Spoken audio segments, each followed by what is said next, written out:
how to deal with tenants getting upset, mad, and fucking swearing at you. So this is what you do, guys. Step one, fucking grab it in the neck. Step two, just fucking squeeze them, fucking show them who's the boss, and that's it, guys. Sort it. Do not do this. Do not choke anyone's daughter out or anyone's son out. Do not flipping get into the scrap with tenants. So first things first, what should you do? You should firstly give tenants a place to voice themselves.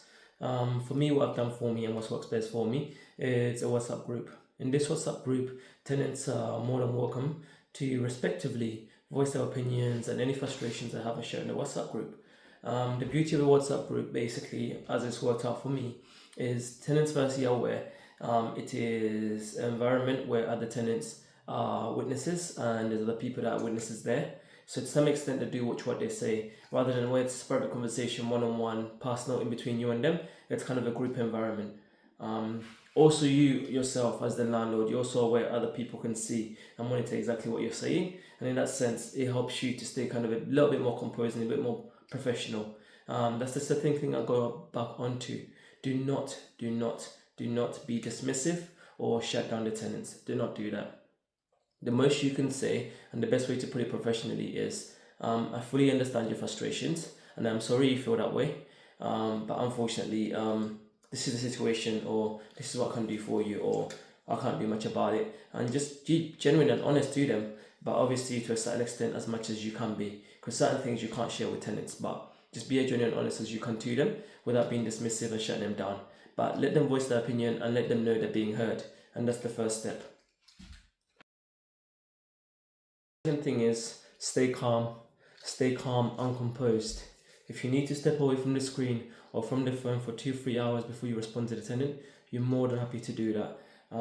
You're professional, you're working, you're busy, just like the tenant should be, so you cannot respond and engage straight away.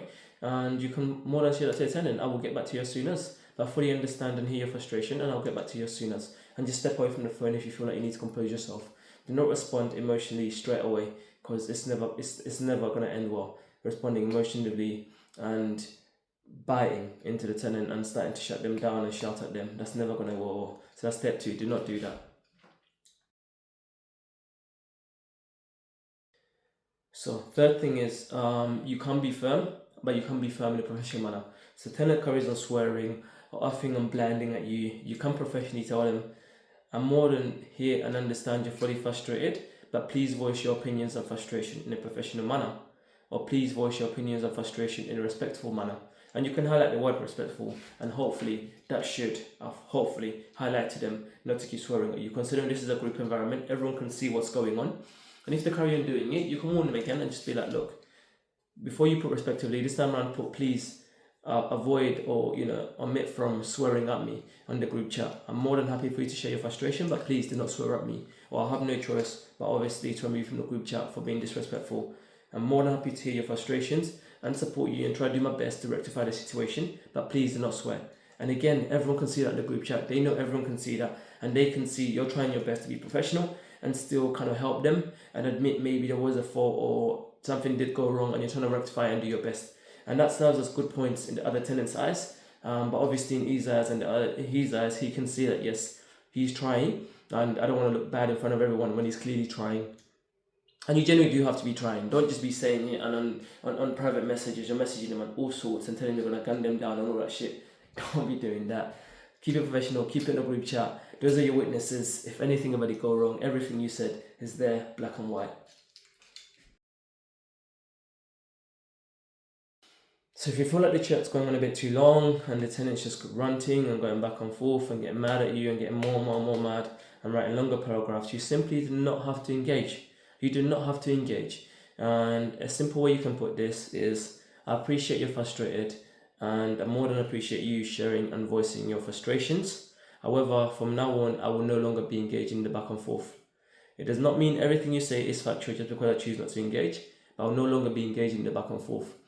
That gives you the cover that obviously you're not going to sit there and go back and forth and defend yourself. At the same time, not everything they say is completely factual, because you got obviously something to say about it. That's if obviously you got something to say about it and there's two sides of the coin.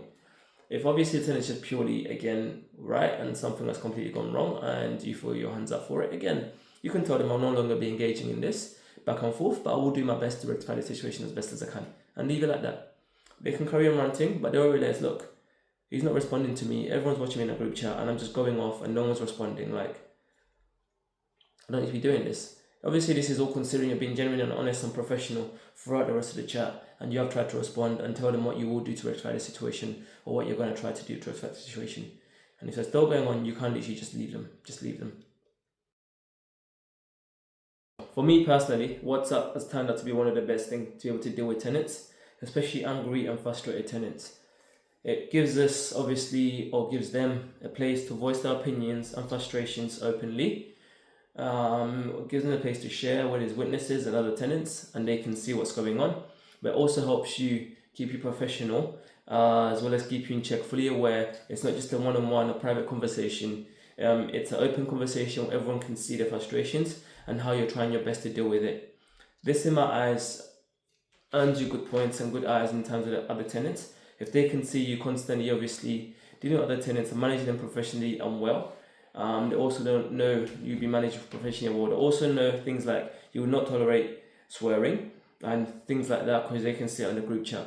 Other things it does well, when you do something good, like fix the tenant's radiator, anything like that, just put it on there. I'll be in your room today to fix your radiator. Oh, radiator fixed. I'll be there to clean the garden. Oh look, garden nice and clean. Please enjoy the garden, respectively.